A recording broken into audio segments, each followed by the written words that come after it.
Okay. Happy Wednesday. I have a couple of notes for you at the top. Today, Secretary of Housing and Urban Development Marcia Fudge released a statement committing to do everything in HUD's power to stop evictions for families with HUD assistance or families who rent in housing that is insured by the Federal Housing Administration. This is part of delivering on what the President announced, or we announced in our statement just a couple of days ago.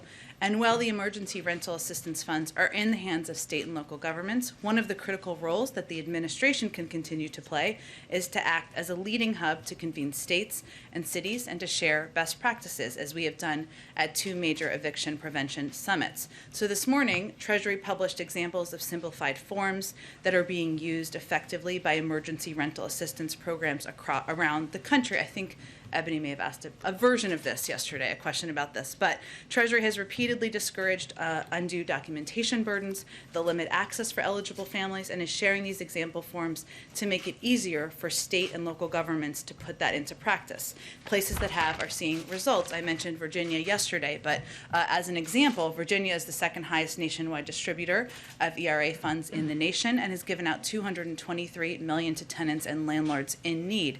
Virginia followed Treasury's guidance to eliminate documentation burdens that slowed down application processing for eligible families, and the state was able to significantly cut down application processing times by streamlining what is often the most time-consuming part of the eligibility verification and a barrier for people applying. So this is a process that we're trying to share best practices, and the Treasury Department is trying to simplify these forms to make it easier for families.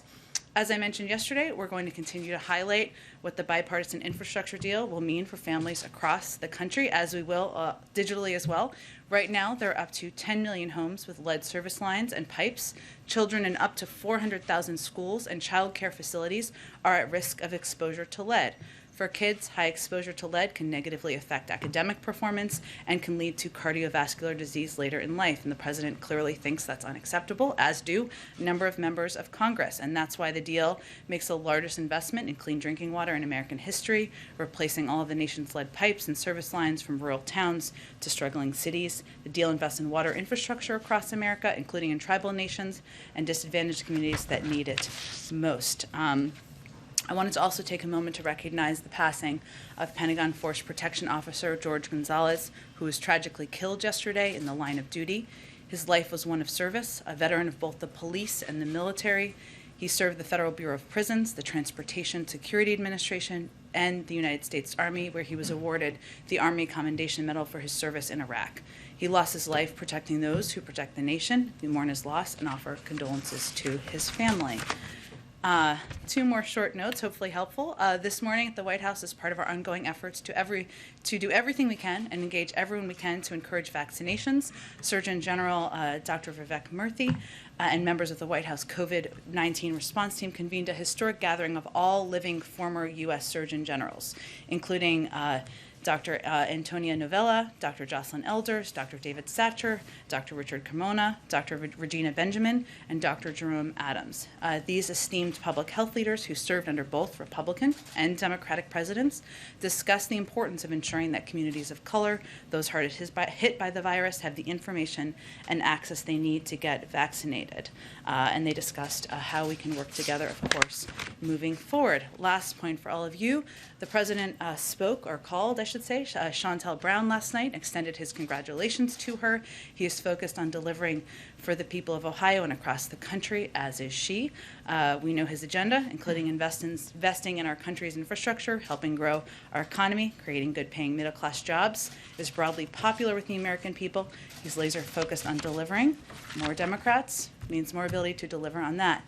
I know you were up way too early this morning based on my television. I've been waiting to do that joke all week. Here we are. Go ahead. I appreciate the point. Yeah, thank you.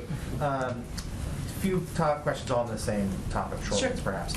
Yesterday, the president said Governor Cuomo should resign. The governor has not done so. Has the president called the governor? No. Has anyone from the White House called the governor or the governor's staff? Not that I'm aware of. When was the last time the president and Governor Cuomo spoke? I would have to check on that. Okay, just 2 more on this.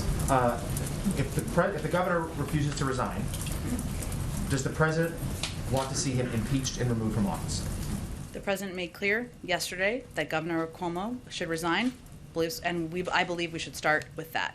There's obviously a process that's going to proceed, and leaders in New York spoke to that yesterday. We'll leave it to them to speak to that, but the president believes Governor Cuomo should do the right thing, resign, and leave space for future leadership in New York. Okay. And then there's been a lot of discussion in here, including from the president in recent days, about the vital role that governors play in the nation's COVID response. In this period, while Governor Cuomo is still in office, does the president have confidence in him leading New York State's response to the pandemic? Well, I think, again, the president made clear, because of the abhorrent allegations that were made public yesterday, that it is time for Governor Cuomo to resign. At the same time, we do not want the people of New York to be impacted in a negative way as they're working to fight COVID. And we're going to continue to work with the administration in New York, with leaders in New York, to continue to fight COVID. That will continue, and obviously if leadership changes in the state, we will work with a different leader. Thank you, Jen. Go ahead. Thanks, Jen. Can you walk us through what changed from Monday to Tuesday when it comes to the eviction ban? On Monday, Gene Sperling stood here and said the CDC has been unable to find the legal authority for even new targeted eviction moratoriums. There are many people across the administration who said the same thing, and yet the CDC did just that yesterday. So what changed? Well, I think it's important to take a step back a little bit before that to Sunday when we were engaged, the administration, the White House was engaged directly with the CDC at the direction of the president to ask them to look into what legal options, if any, existed there were to extend the eviction moratorium. That process was underway for a couple of days. The announcement yesterday was a reflection of exactly that. And when we put out a statement on Monday, right before Gene Sperling came out to the briefing, right before we came out to talk with all of you, that also made clear in there that at that time, they had not yet found a legal pathway forward. What was announced yesterday was not an extension of the existing moratorium, which was, of course, national.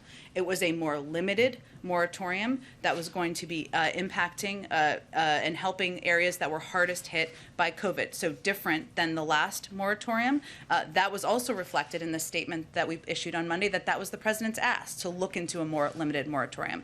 They did that. And yesterday's announcement was a reflection of that process.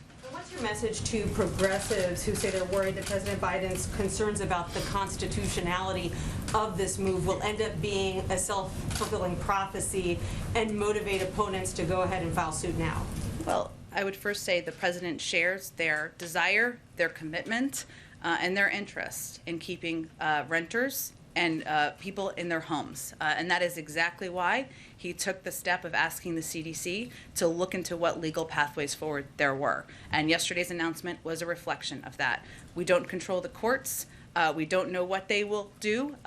We are all aware of the Supreme Court decision at the end of June and what was outlined in their decision at the end of June. This is also going to be a temporary solution regardless, and longer-term solution will require legislative action. But his message to anyone who's been a passionate advocate is that he shares their concern. He shares their commitment. He wants renters to be able to stay in their home, and that's why we took this step over the last few days. And on one other topic, if you don't mind, I know that the president has asked the defense secretary to look into the possibility of making the COVID vaccine mandatory for service members, but according to the U.S. Code, it's actually the president who has to grant a waiver to the military to make vaccines mandatory. Has he granted that waiver yet? And if not, does he plan to do so? Well, the president's looking for a recommendation from the Secretary of Defense. That hasn't been made yet. And if and when that is made, I would expect he would respond accordingly. Go ahead, Kelly. The earlier moratorium used the same legal justification that the new one is using, which in layman's terms is about preventing the spread of disease if you evict people at a time of pandemic. So the only real difference is narrowing location, but the rationale is the same. So after the president was clear that it wasn't legal, Gene Sperling was clear that it wasn't legal, is this a roll the dice and see if it gets challenged position from an administration that may be doing something it knows is not on legal standing? Well, the president would not have supported moving forward with any action where he didn't feel there was legal standing and legal support. We obviously don't control what the courts do, and we have, of course, seen what the Supreme Court decided and how they ruled, which was not related to public health, as you well know, Kelly, and was related to the relationship between the landlord and the renter. But this is different in that it is more targeted. It is focused on counties with higher substantial case rates to protect renters, and CDC ultimately decided to adopt it. I would also note that the conditions have changed.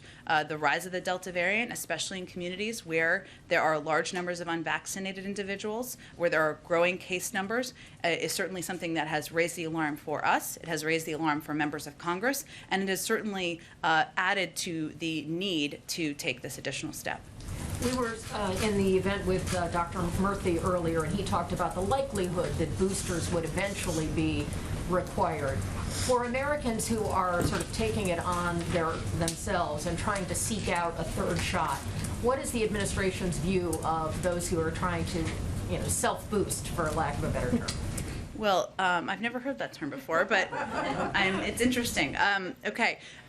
I would say that what we've been conveying to officials around the country who have implemented this in some places is that this is not in alignment with the guidance of the public health officials, whether that is the CDC or the FDA. And we are certainly in touch with local officials on that matter and conveying exactly that.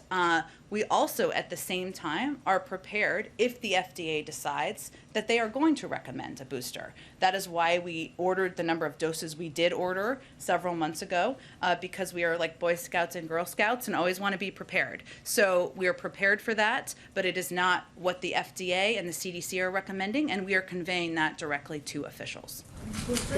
Thank you, Jen. There's been a major push here recently to protect tenants from being evicted right now. Why isn't more being done to help the landlords who are struggling to pay their bills because they're not being paid? Well, actually, the landlords can benefit from exactly the same emergency rental assistance that renters can benefit from. But right now, as we understand it, many states are not distributing that money. The Washington Post says that this measure could drive thousands of minor landlords to bankruptcy. Well, that's exactly why, and I'm happy to have you as a partner in this effort. We are trying to advocate for states, localities to get this money out. There's no reason it's not going out to landlords, to renters, no reason that people who are eligible are not benefiting. And we've seen a number of states, red states and blue states, do this very effectively. Texas is an example I used yesterday. Virginia is one I highlighted today. This is why we're doing as much of this outreach and engagement as we're doing, and simplifying forms, making it easier for people to understand.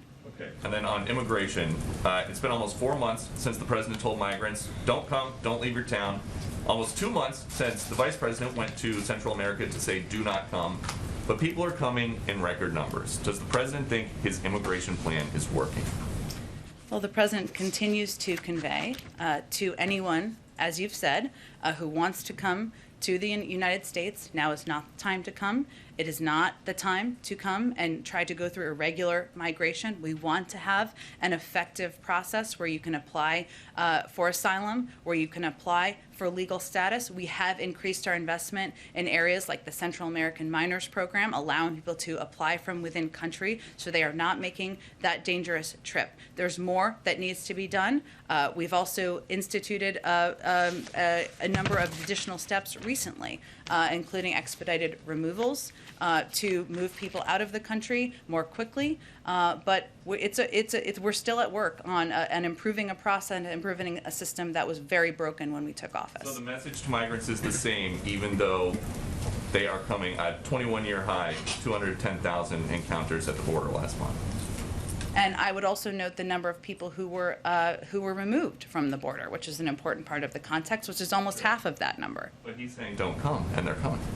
Well, there are a number of factors, as you all know, that are happening in these countries, and we're working to address those as well. And the vice president is leading those efforts. We don't expect that to be a switch, but addressing root causes in these countries, corruption, economic downturn, people are fleeing a range of challenges, persecution. Those are issues we need to address at the same time. Go ahead. Sort of a housekeeping question. Sure. Given the status of COVID and the Delta variant, what is the status on the permanent pick for an FDA commissioner? I don't have an update for you. Obviously, the president would love to have a permanent pick in place and wants to nominate the right person, but I don't have an update on the timeline for that. What's taking so long? He's not going to get it. He's not going to expedite it if he has not identified the right person to nominate quite yet. And on the Governor Cuomo issue, if this is potentially such a stain on the party, the president as the leader of this party, why not pick up the phone and ask him to resign at this point? I think the president was pretty clear publicly. He asked him to resign yesterday.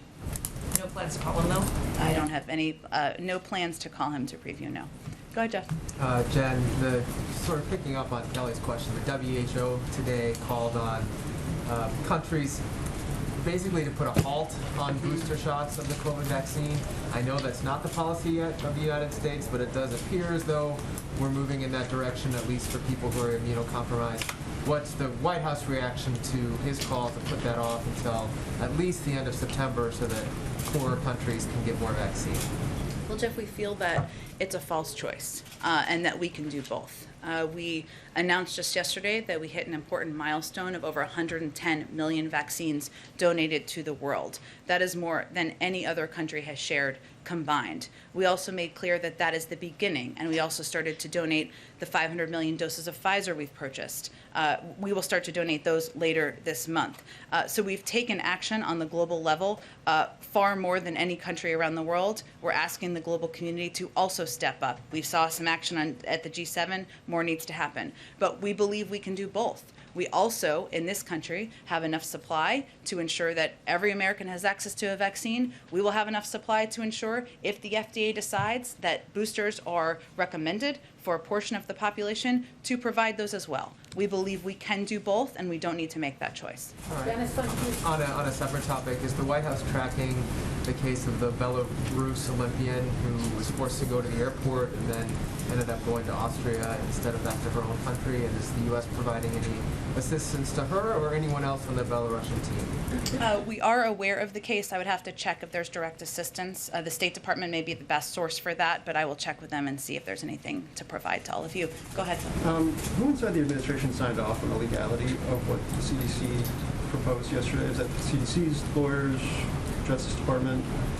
The CDC's lawyers, as well as our counsel's office. Yes, I'm not aware of the Department of Justice's engagement, but of course that might make sense. I would have to check on that. And then, the president alluded yesterday to, look, if this gets struck down in court, if nothing else, it buys time for the federal funds on the state level to be kicked out and dispersed.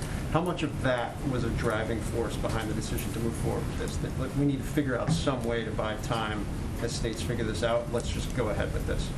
Well, the president would not have supported moving forward if he did not support the legal justification. He is old school in that way.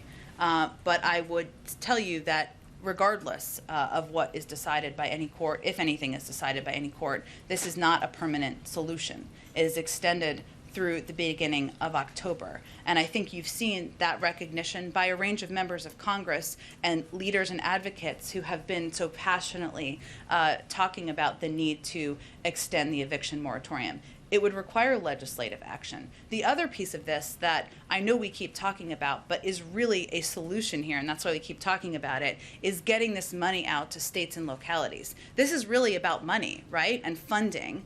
And all these states and localities have money to extend the moratorium in their states by a month or 2 months.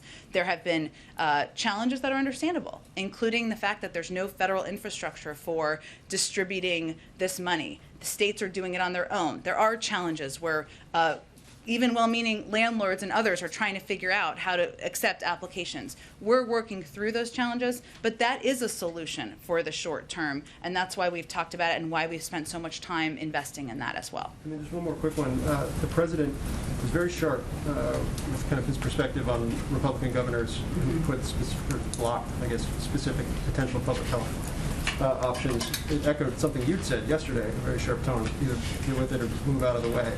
Is that an intentional shift? What's driving kind of a very sharp tone in regards to these specific actions by Republican governors? Well, let me be also clear that, as the president said yesterday, the vast majority of leaders, and as I said too, continue to step up and do the right thing. People like Governor Hutchinson have been traveling their state, hearing from their communities, and answering questions about the vaccine. We're also in constant communication with our nation's governor. So even as we called out steps that, and he called out steps that we felt should have been taken by the governors of Florida and Texas, we're in touch with those offices about providing additional assistance and seeing if we can figure out what their needs are and how we can help meet them. And we had our first FEMA team on the ground in West Virginia just days after entering government. Right now, our surge response teams are working hand in hand with the hardest hit states that are not traditionally blue and democratic states: Arkansas, Missouri, Louisiana, focusing on everything from contact tracing, technical expertise, and vaccine confidence. But at the same time, that wasn't an evaluation, a partisan evaluation or assessment. That was an assessment of what isn't happening that would help protect people's lives and save people's lives. And there are leaders who are not stepping up and are getting in the way of the American people, companies, and others who are trying to save lives and stop the spread of Delta. And we are going to keep calling that out. That's not meant to be partisan. It's not meant to be political. It's just meant to convey that more action is needed in some parts of the country, even where there are many states where positive action is being taken. Go ahead. Yeah, you mentioned that the new moratorium is a targeted one and not one that's nationwide as justification of why this is meets the legal threshold. But Gene Sperling earlier actually pointed out that he said to date the CDC director and her team have been able to find legal authority even for a more targeted eviction moratorium that would just focus on counties with higher rates of COVID spread. So I'm trying to just pinpoint what exactly is different than what they were looking at then that makes this now. That was also in our statement. We said to date, and we looked at and we were continuing to look at all of the legal authorities and options, as were the lawyers at the CDC and our lawyers, to see what we felt was legally viable. That process was a couple-day process. It wasn't concluded on Monday when Gene Sperling came to the briefing room. Yesterday it concluded, and of course they made the announcement as a result. And then one more question. What is the White House doing to push forward the nomination of David Chipman at ATF? The vote could hinge on the vote of Senator Angus King in Maine, who has been pushed by both local Maine sportsman groups and national gun rights advocates. Has the White House reached out specifically to Senator King on this issue? And is the White House fully committed to Chipman, or might it go with a different nominee at some point? Well, I'm not going to read out private conversations with members of Congress, but I will tell you that we knew this wouldn't be easy. ATF hasn't had a confirmed director in 6 years, and only one confirmed director since the position became Senate confirmable. So we've been eyes wide open into the challenge from the beginning. But we are disappointed by the fact that many Republicans are moving in lockstep to try to hold up his nomination and handcuff the chief federal law enforcement agency tasked with fighting gun crimes. It speaks volumes to their complete refusal to tackle the spike in crime we've seen over the last 18 months. This is someone who has 25 years in distinguished service to our country as an ATF agent. He has the exact set of skills and experience we need to revitalize the Bureau's work to crack down on gun trafficking and keep guns out of the hands of criminals. So certainly, yes, we stand by his strong qualifications and nomination. I'm just going to jump around and I'll come back. Okay, go ahead in the middle, Go ahead. Question. Sorry. Go ahead right there in the middle, Yeah. I'm trying to get to people I haven't gotten to. Thank you. I appreciate it. Oh, okay. And then right in front of you. Go ahead. I'm sorry. Go ahead. You're good. It's fine. We can do everyone. On infrastructure, when you talk to local officials about this, they're really excited about the possibilities of what might happen, but they can't say with any certainty what they're actually going to receive and what they're actually going to be able to do. So as this bill advances, what would you say to folks who are wondering how much of these big pots of money are actually coming to our community, and how quickly, assuming it passes, might they find out and see those benefits? Sure. Well, one, we have put out state-by-state fact sheets, and if different businesses or communities haven't seen those, we're happy to provide them. It is true that, as is true with any piece of legislation, there are components of the project funding that would be through grants and some through applications where communities will have to apply for funding. Obviously, it would be in our interest to get that going as quickly as possible, and the Department of Transportation and others will implement that. But we have been pretty clear about benefits that will help every community, replacing lead pipes, making sure people have access to broadband, making a historic investment in climate. I know people are asking, and I think you're asking specifically about people who want to know if their specific bridge is going to be repaired. Some of that will be through grant funding. Some of it will be through funding that will be designated in the piece of in the bill. But it will of course take a little bit of time to implement. But we'll be eager to get that done as quickly as the bill is signed into law. Go ahead. So, two questions. One about gun violence, and you just alluded to efforts to combat gun violence. The White House has recently touted these strike forces that are going into a few cities to help combat that. Are there any plans to expand that? Kansas City, for example, has had 91 homicides this year, most of them gun-related. And how do these DOJ efforts differ from the ones that were going on in the Trump administration when there was a lot of ballyhooed effort about going into cities to fight crime? Well, I'm not as familiar, nor can I speak to the Trump administration efforts. What I can tell you is that the Department of Justice identified these 5 or 6 cities where our officials from our team who are experts could work in lockstep to help crack down on gun trafficking and preventing guns from getting into the hands of people who shouldn't have them. And we will see. It's early stages of the process. We will see what the success looks like. We're quite hopeful. In terms of whether they have intention or plans to expand, I would point you to the Department of Justice and see what they have to say about that. On evictions is, what role did Congresswoman Bush's protests play? A number of Democratic leaders were giving her a lot of credit for raising the issue. I know the Vice President spoke to her Monday. What role did that play in the ultimate decision of the White House to move forward with the new order? Well, I don't think anyone could hear Congresswoman Bush's own personal story and experience and see her advocacy and her passion and not be moved by that. I know a number of members of Congress were moved by that as well. What I will tell you is that the president had a number of calls with Speaker Pelosi over the weekend. Her advocacy, her commitment to looking to see, kicking every tire, just to go back to the analogy of yesterday, to see what was possible is something that was certainly impactful and influential with the president. But I would just reiterate that the president called for the extension of the moratorium back in January. CDC extended it 3 times.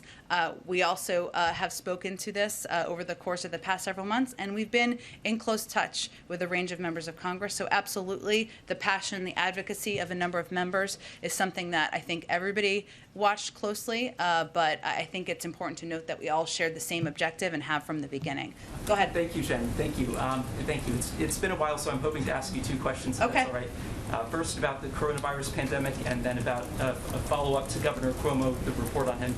On COVID-19, former President Trump has called for China to pay the United States more than $10 trillion in reparations as a result of letting the coronavirus escape Wuhan and infect other countries, causing, of course, 600,000 American deaths and economic devastation. President Biden hasn't called for reparations from China. Does he support them? Does he think that China should pay us financially for what it has allowed to spread? Our policy hasn't changed. So is he open to... Did you have another question? Yes. In a follow-up to the report on Governor Cuomo's sexual harassment, a lot of men in politics have been accused of sexual harassment.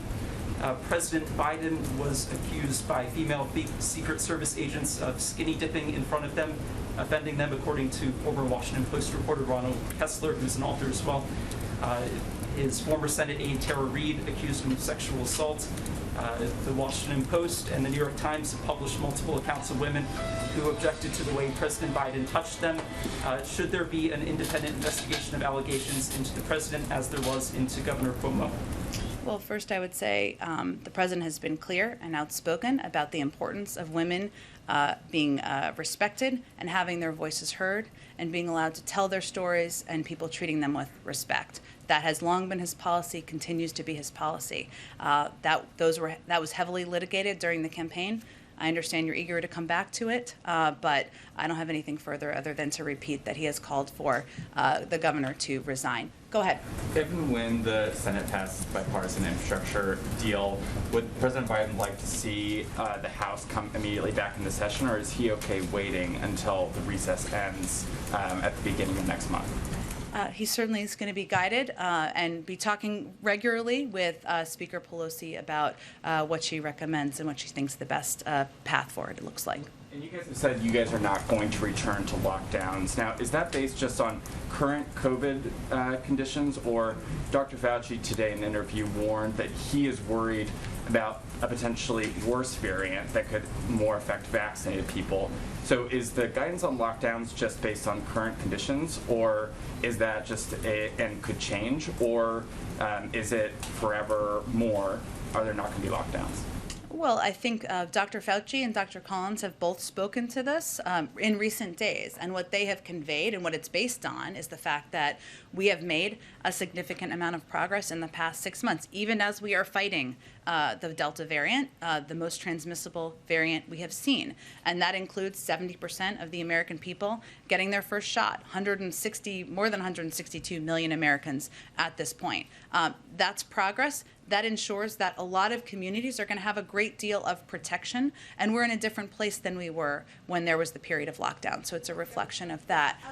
Go ahead, Katie. Thanks. The president sort of dismissed a question yesterday about whether he would call Governor DeSantis to discuss the situation on the ground in Florida. Does he feel that there is no point in personally reaching out to leaders in Texas and Florida? Well, I think just to give you an understanding of how this works, our team, led by COVID coordinator Jeff Zients, is in touch with all of the governors, and we are working closely with the Florida public health officials and the governor's team to see if we can send a team down there to help address their needs. So that is ongoing. It doesn't mean we aren't going to call out when we think there's more steps that can be taken, but that's an ongoing process, and we're hopeful about making progress there moving forward. Okay, and the president had a meeting earlier today about preventing future pandemics.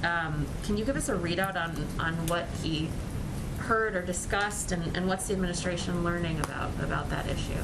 Well, I think the president's view is that even as we're fighting the pandemic and we're continuing to fight it, we need to do everything we can to prepare for future pandemics. That means making sure we have the funding we need, and we're headed toward a historic number in this infrastructure bill on that front, but also making sure that he engages with our nation's top scientists and experts, and Dr. Lander is certainly one of them, about how we should prepare, how we should think about preparing. So it is part of an ongoing discussion and ongoing focus that we can't keep our eye off of that even as we're fighting the current pandemic. So does the president feel strongly that that funding should be preserved in the reconciliation package? He feels confident there's going to be a historic amount of funding in the reconciliation package, and is pleased to see that. Afghanistan. Go ahead.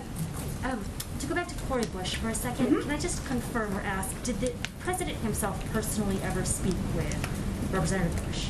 I don't believe so, no. Okay. And in terms of vaccines, what does the White House or what does the administration intend to do to get other countries to step up and meet some of those vaccine sharing goals? Well, as you know, it was a part of the discussion at the G7, and there was a significant announcement made by G7 countries about their contribution to the global effort. That's an important step forward. But I think you've also seen international public health experts convey that we're going to need 10 billion, 11 billion more doses than we currently have in the global community. So I think our effort is going to be continuing to make this a front and center discussion at global engagements, at global meetings, whether it's UNGA or the G20 or meetings we'll have in the future, because it is going to require all of the richest countries in the world, including the United States, to step up, to increase vaccine donations, to increase manufacturing capacity. So I think it's more about making it front and center in the global agenda, which the president's indicating he will intend to do, continue to do moving forward. Go ahead, Nancy. Just two questions, Jen. We know President Biden has called on Cuomo to resign, Governor Cuomo. But in the meantime, does the White House intend to strip him of his leadership position on those bi-weekly governor COVID calls? I'm not sure when the next one is scheduled, but again, I would convey that our objective is not to hurt the people of New York in the fight against COVID. If he is no longer the governor of New York, which is certainly what the president made clear of is his preference, then we will engage with other people. But we are not going to take steps to hurt the people of New York in the fight against COVID. And just second question, should renters be prepared for the eviction moratorium to end for good on October 3rd? What is the White House's thinking on that? Well, I think it really depends on whether there's legislative action or not. Go ahead. One more question on the eviction moratorium. I'll approach it this way. The president may support the legal justification, but he also publicly gave voice to doubts about the constitutionality. What's the White House's message then to Americans who heard what happened yesterday, heard what was said at this podium on Monday, can't square the two, and are now disappointed that the president is signaling that he doesn't respect the rule of law? I'm not sure there are Americans evaluating it to that degree. Maybe there are some you have talked to. I don't know. What the president has, his message to the American people, especially those who are concerned about losing their homes, being kicked out of their homes, is that he's going to do everything in his power to make sure they can stay in their homes as long as possible. That is not just an extension of the eviction moratorium, which obviously a step was taken yesterday. It is also about using every tool at our disposal to get this money out. Again, states have the funding to extend the eviction moratorium in their own states. That's because there was funding in the American Rescue Plan to get that done. So that includes asking his team, members of his cabinet, whether it's Secretary Fudge, who obviously made an announcement today, or the Department of Treasury, who made an announcement about the simplification of forms, that this is a priority, that they are to use all resources at their disposal to make sure they're communicating with Americans, that we are making it easy to get this funding out, because that's the overall objective. The overall objective is not about one tool. It is about keeping people in their homes. That's the goal. But the president's a lawyer, spent 36 years in the Senate, was chairman of the Senate Judiciary Committee, 8 years as vice president, half a year as president. He speaks often about democracy versus autocracy. He's issuing or overseeing this order from the CDC in the face of doubts about its constitutionality, which he seemed to echo yesterday. There's no inconsistency here. The president is, I mean, there are many people out there who say that the president is essentially not giving voice to the ethic that he campaigned on. He didn't call Congress back. He asked Congress to act. It didn't. How do you square all that? You know, I'm going to ask you who's saying that. Well, there are plenty of people who are saying it. They are not just Republicans.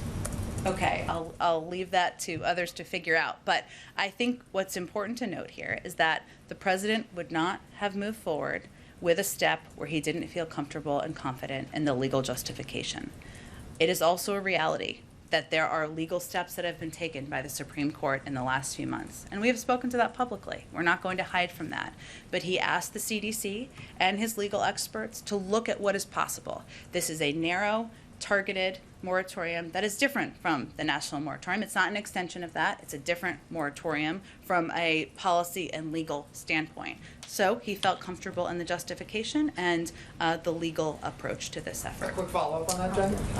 Go ahead. Thank you. You mentioned that the president is old school, and Steve noted that the president spent a significant amount of time in the Senate and is also a lawyer. What was the moment that the president became certain that he was on solid legal standing to move forward with this extension? And what was the argument, specific legal argument, that won out and changed his mind? Because yesterday he seemed to be weighing the two options. Well, again, as I've been discussing, the justification from the legal team is that this is a different moratorium. It's narrow. It's targeted at the areas highest impacted. It is not an extension of the national moratorium that was struck down just 6 weeks ago. So is the sense here that, you know, this is temporary? It's still an open question about the constitutionality, but it is temporary. It was extended until October 3rd. So it's still a question of whether or not this is constitutional, but it's worth it? I didn't say that.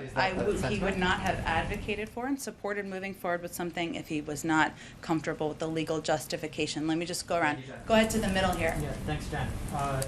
Two quick questions. First, I was hoping you could preview a little bit President's meeting tomorrow with AAPI leaders. I'm just curious what they'll be discussing and why you just invite them to the White House. Absolutely. Well, I should have more of a preview for you, but I will tell you that the president looks forward to meeting with leaders of the AAPI community tomorrow. They will discuss a range of topics, including, of course, economic investment, the fight against COVID, voting rights, which is certainly an issue that is of great importance to a range of communities who have been quite active on this issue. And obviously, continuing discrimination that members of the AAPI community experience. We've also proud of the number of nominees from the AAPI community that we have put forward for a range of important jobs in the administration. But those are some of the topics on his agenda, and I'm sure they'll come ready with a number of topics they also want to discuss. Quickly, just on COVID. Yeah. The president yesterday was asked whether he thinks more cities and states should follow New York City's lead and institute rules, essentially requiring people to have been vaccinated to go to restaurants and stuff like that. And he said, I do, but then he later seemed to suggest maybe it should fall more on those businesses. I was just hoping you could clarify, does the president, would he urge, cities and states to follow New York City's lead, or does he feel that it's more sort of a private sector matter where businesses should be the ones, taking the lead on this type of thing? Well, both. I mean, there are steps that are going to be taken by localities. There will be steps taken by businesses. The president supports local efforts to keep communities safe. They're going to be different from community to community. And our view is that any verification program should meet a few standards. Accessibility, it needs to be free and available in paper and digital formats, should be secure and private, non-discriminatory, given equity is at the center of our agenda. But we know we will see more local communities do more and more things in this space, including verification and employee mandates that will incentivize vaccinations, and we're encouraged and supportive of innovative steps at the local level. I just want to jump around. Go ahead to the back. Yeah, go ahead. Thank you. I'll go after. Go ahead. Okay. Yeah, go ahead. I have two questions. One on Quad. Early this year, during the virtual summit, Quad countries decided on vaccine production. Has the president set a deadline or timeline to when these vaccines will be produced for the rest of the world? I don't believe there's a deadline that has been set. It's a good question. Let me see if there's anything more specific. Obviously, working with the Quad on COVID vaccines is an important part of our... Oh, let me see. Okay. Thank you for the question, because I was like, I know something more on this. Our Quad partnership is on track to help produce at least 1 billion doses of COVID vaccines in India for the Asia region by the end of 2022. So that is the timeline. Obviously, hopefully more sooner rather than later, but that's the timeline for the work with the Quad. My other question is about the kids of legal immigrants. Because of the aging out process, many of them feel that they will be deported back home to a country where they have never lived. Some of them have been moving around the city, meeting the congressman and the White House as well. One of them at least have met the president in Pennsylvania. Has the president given any assurance to these kids that instead of focusing on their studies, they are now focusing on the future? For DACA recipients, or the legal immigrants, kids of legal immigrants, not the DACA recipients. Yeah. Because the aging out process, they might be forced to go back. Sure, it's a great question. I'll have to check. Obviously, taking steps to ensure we are providing a legal pathway to citizenship, and especially for kids who came into this country, as you referenced, innocently with their family members. But I will see if there's anything new to report on that front. Go ahead in the back. I wanted to ask about a different moratorium, the payments of student loans. That expires at the end of September. What is the White House doing at this point to get ready for that date and figure out next steps? I don't have any preview for you on what determination will be made on that front. Do you have any information on how you're preparing? I mean, we got to the point of the moratorium that we've been talking about earlier where we're at the date. Yep. What are you doing between now and that date?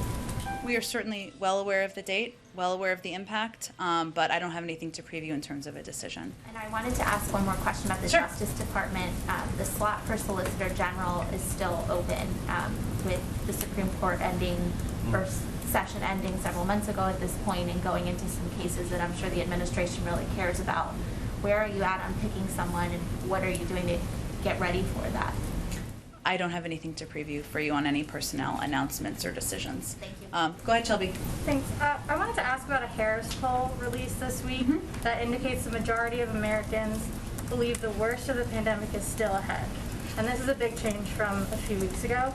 And so this is despite, as you said, 70% of Americans being vaccinated and CDC data showing that the vaccine is protecting vaccinated Americans from serious illness. So why is the American public so panicked, and is the White House concerned at all that it's fueled this dramatic shift in public sentiment?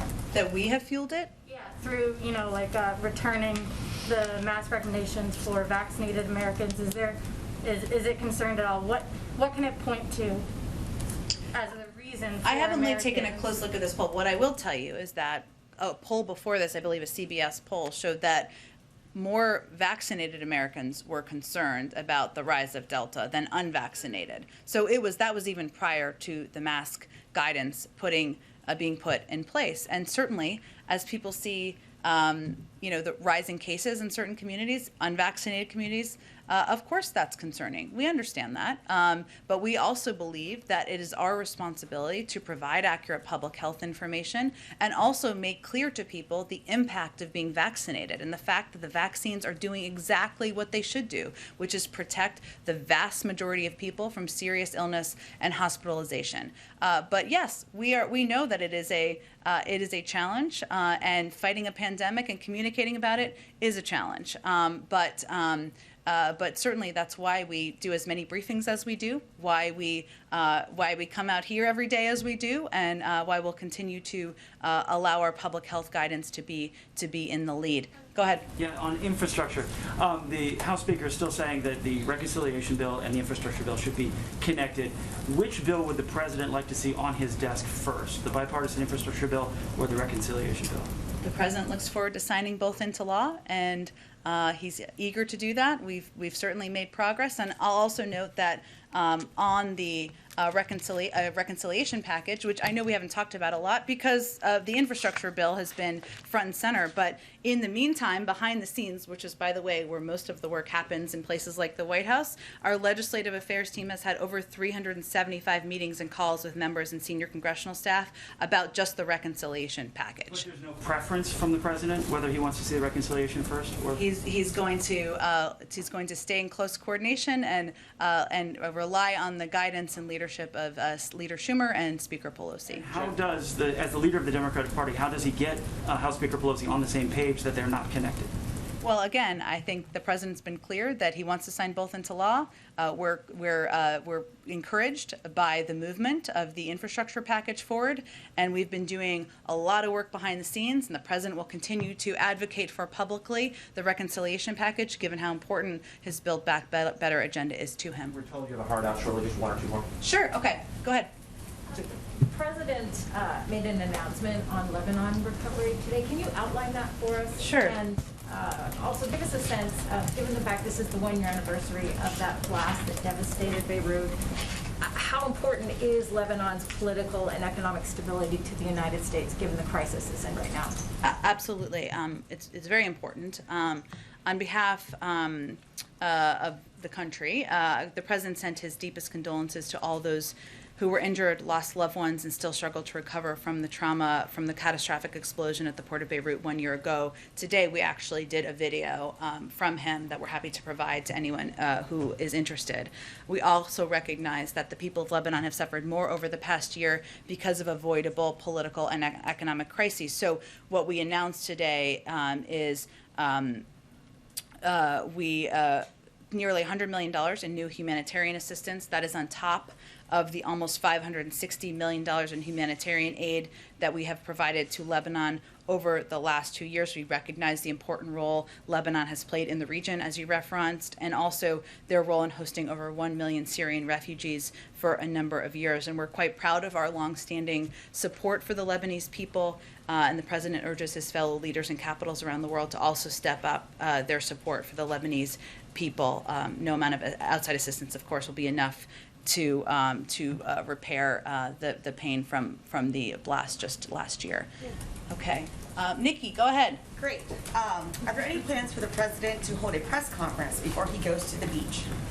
I expect he might take some questions at some point, but no plans for a formal press conference. We've got a lot going on here, as you all know. And then also, any chance that Team USA might be visiting post-Olympics? I hope so. They're invited. I'm inviting them here to my house, anywhere you want to come. I hope so. I have nothing I don't have anything on the schedule, but certainly that's a tradition, and the president is probably as obsessed with the Olympics as I am, if not more, so I expect there will be an invitation at some point. I think we have to wrap it up. Thank you, everyone. Have a great day. See you tomorrow.